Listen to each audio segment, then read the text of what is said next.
आज हम बात करने जा रहे हैं एक ऐसे तानाशाह के बारे में जिसका नाम सुनते ही इतिहास के पन्ने अपने आप फड़फड़ाने लगते हैं। जी हाँ, ये सच है, एडोल्फ हिटलर के ऊपर 5 करोड़ लोगों के कत्ल का इल्जाम है। कहा जाता है दूसरा विश्व युद्ध उसी की सनक की वजह से शुरू हुआ था, लेकिन फिर ऐसी क्या सिचुएशन बनी कि उसे एक बंकर में शादी करनी पड़ी और उसके बाद सुसाइड भी करना पड़ गया। आज हम जानेंगे इस डिटेक्टर की पूरी कहानी, इसलिए आज के वीडियो में आखिर तक बने रहना। जर्मनी के तानाशाह एडोल्फ हिटलर का जन्म ऑस्ट्रिया में हुआ था, लेकिन आगे चलकर वो जर्मनी का चांसलर बना, यानी कि प्रधानमंत्री। हम कहानी की शुरुआत करते हैं पहले विश्व युद्ध से। पहले विश्व युद्ध के दौरान अलग अलग देश अपने अपने गुट बनाकर एक दूसरे से लड़ रहे थे। तकरीबन 4 साल चला ये पहला विश्व युद्ध जर्मनी को एक सबक देकर गया, क्योंकि इस युद्ध में जर्मनी की हार हुई थी। हिटलर इस युद्ध में एक सिपाही की तरह लड़ा था, लेकिन इस युद्ध को हार जाने के बाद जर्मनी को सरेंडर करना पड़ा और इसके साथ दूसरे हारने वाले देशों पर ब्रिटेन, फ्रांस और जीते हुए देशों ने कई सारे प्रतिबंध लगा दिए। उनसे हर्जाना वसूलने लगे, जिसके चलते जर्मनी की हालत और खराब हो गई। वहाँ भुखमरी, गरीबी, बेरोजगारी जैसी समस्याएं सिर उठाने लगी। आम आदमी की हालत खराब थी। वहीं जर्मनी पर शासन करने वाले शासक अपने निजी स्वार्थ की पूर्ति करने में लगे हुए थे। उन्हें अपने ऐशो आराम से मतलब था, लेकिन जर्मनी की हार से वहाँ के लोगों में काफी गुस्सा था। उस समय जर्मनी में बड़ी संख्या में यहूदी लोग रहा करते थे, क्योंकि दुनिया में यहूदियों का कोई देश नहीं था। उस समय तक इजराइल बना ही नहीं था, इसलिए जर्मनी के लोगों को लगता था कि इस हार की वजह यहूदी है। हिटलर ने बड़ी चालाकी से पब्लिक के इस सेंटिमेंट को पिकअप कर लिया। उसने अपनी एक पार्टी बनाई। इस पार्टी में उसकी अपनी एक सोच थी। इस पार्टी का नाम था राष्ट्रीय समाजवादी जर्मन कामगार पार्टी। इसे नाजी के नाम से भी जाना जाता था और इस पार्टी की सोच को नाजीवाद के नाम से जाना गया। हिटलर ने एक इमोशनल थॉट अपनाया। उसका मानना था कि जर्मन पूरी दुनिया में बेस्ट है, इसलिए यहाँ के लोगों को पूरी दुनिया पर राज करने का अधिकार है। अपनी इस सोच को जब उसने लोगों के भीतर डालना शुरू किया, तो धीरे धीरे जर्मनी के लोगों के सेंटिमेंट्स उसके साथ जुड़ते चले गए। इसके बाद उसने जर्मनी में चुनाव भी लड़ा। एकदम से तो सफलता नहीं मिली, लेकिन धीरे धीरे उसकी सीट बढ़ती चली गई। अपने आप को बेस्ट मानने की इस सोच ने कहीं ना कहीं हिटलर को जर्मनी के बाहर दूसरे देशों पर कब्जा करने और उन पर राज करने की लुक्साया। साल 1933 में जर्मनी में चुनाव हुए।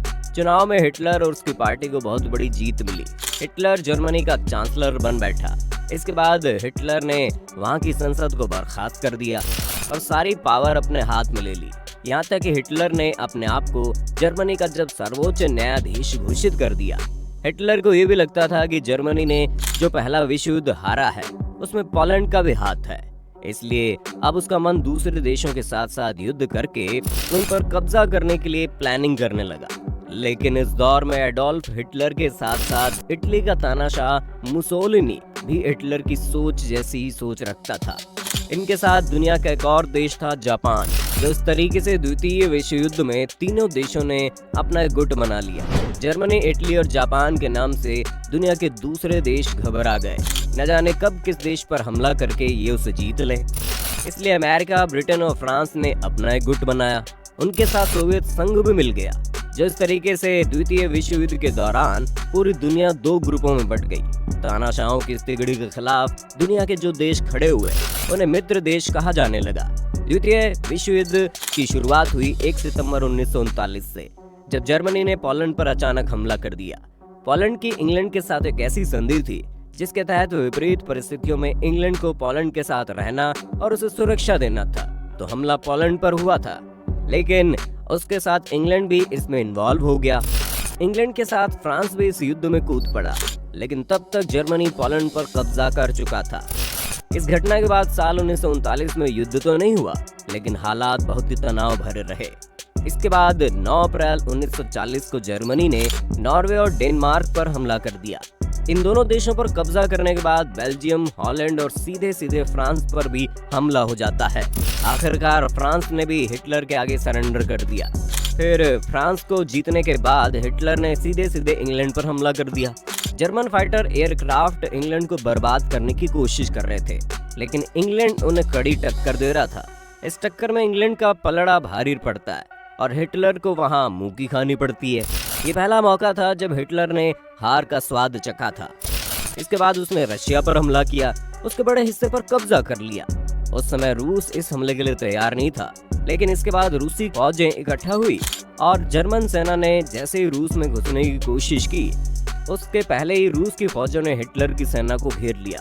जबरदस्त लड़ाई हुई और नतीजा हिटलर की दूसरी हार हुई। हिटलर की सेनाओं की लगातार 2 बार हार हुई। इसमें हिटलर की कमजोरी को दुनिया के सामने रख दिया। मित्र देशों को लगा अगर हम एक साथ मिलकर हिटलर का मुकाबला करें तो इसे हरा सकते हैं। इसके बाद इंग्लैंड, अमेरिका, फ्रांस और रशिया ने मिलकर इटली पर हमला किया। मुसोलिनी को सरेंडर करने के लिए मजबूर कर दिया। इटली की हार के बाद हिटलर के हौसले पस्त हो गए। ये समय था 1944 का, जिस समय द्वितीय विश्व युद्ध जारी था। अगस्त के महीने में अमेरिका ने जापान पर 2 परमाणु बम गिराए। इसके बाद जापान इस युद्ध से पीछे हट गया। अमेरिका ने जैसे ही हिरोशिमा और नागासाकी पर परमाणु बमों का प्रयोग किया, पूरी दुनिया ने विनाश का ऐसा तांडव देखा जो इससे पहले कभी नहीं देखा गया। जापान ने मजबूर होकर सरेंडर कर दिया। हिटलर के 2 मजबूत सहयोगी इटली और जापान दोनों सरेंडर कर चुके थे। हिटलर अब अकेला पड़ चुका था। इधर मित्र देशों की सेना अब जर्मनी की तरफ बढ़ रही थी। हिटलर की सेना लगातार हार का सामना कर रही थी और अब जर्मनी के लिए अपने देश को बचाना भी मुश्किल हो गया। एक समय ऐसा भी आया कि रूस और मित्र देशों की सेनाएं बर्लिन में घुस रही थी, जो कि जर्मनी की राजधानी थी। हिटलर बर्लिन में ही मौजूद था। हिटलर की हार के कारणों में उसके सताए हुए कुछ अपने जिम्मेदार थे, जिन्होंने उसके बारे में इंफॉर्मेशन दुश्मनों को शेयर की।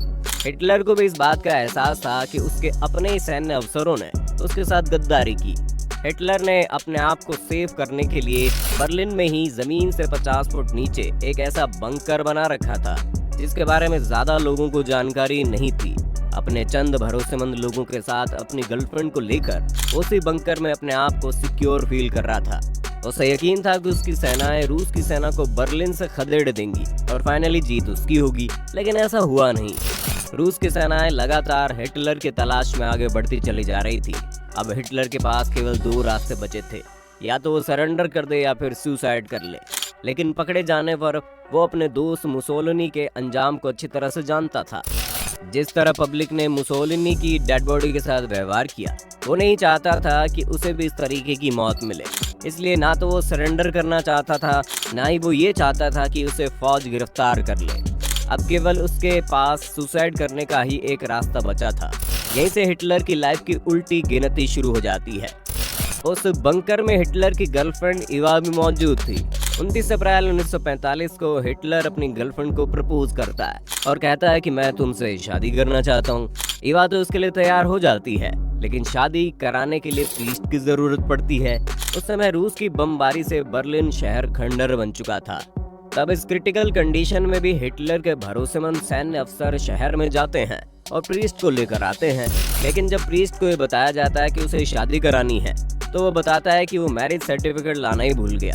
अब इसके बाद एक बार फिर उस क्रिटिकल कंडीशन में हिटलर रिस्क लेता है और मैरिज सर्टिफिकेट के लिए घर लोगों को भेजता है। इस समय बर्लिन पर हवाई हमले हो रहे थे। रूसी सैनिक हिटलर की तलाश कर रहे थे। ऐसी सिचुएशन में प्रीस्ट जब दोबारा मैरिज सर्टिफिकेट लेकर आता है, तो फिर इन दोनों की शादी होती है और शादी के बाद एक छोटी सी पार्टी होती है। इसके बाद हिटलर अपने गार्ड को बुलाता है और उससे बोलता है, यदि मेरी मौत हो जाए तो मेरी लाश को दफनाने की बजाय जला देना। सभी लोग हैरान रह जाते हैं क्योंकि हिटलर ईसाई धर्म को मानने वाला था। ईसाई लोग डेड बॉडी को जमीन में दबाया करते हैं। इसके अलावा वो कहता है कि मुझे जलाने के बाद मेरे कमरे में जाकर मुझसे रिलेटेड तमाम चीजें इकट्ठा करके जला दी जाएं, केवल एक पेंटिंग को छोड़कर। इस पेंटिंग को उसका ड्राइवर बर्लिन से बाहर ले जाएगा। इसके बाद वो अपने एक दूसरे ऑफिसर को बुलाता है और उससे पूछता है कि आखिर साइनाइड कितना कारगर है। वो अपने एक पसंदीदा कुत्ते पर साइनाइड का प्रयोग करता है। कुत्ता कुछ सेकंड में मर जाता है। उसे वहीं बंकर के कंपाउंड में दफना दिया जाता है। हिटलर के पास जो भी फोन आते थे, वो पहले रोसर ही सुनता था। उसके बाद वो फोन हिटलर को दिया जाता था। हिटलर को इस बात की जानकारी मिली कि अब बर्लिन को बचाना संभव नहीं है। रूसी फौजी बड़ी तेजी से आगे बढ़ रही थी।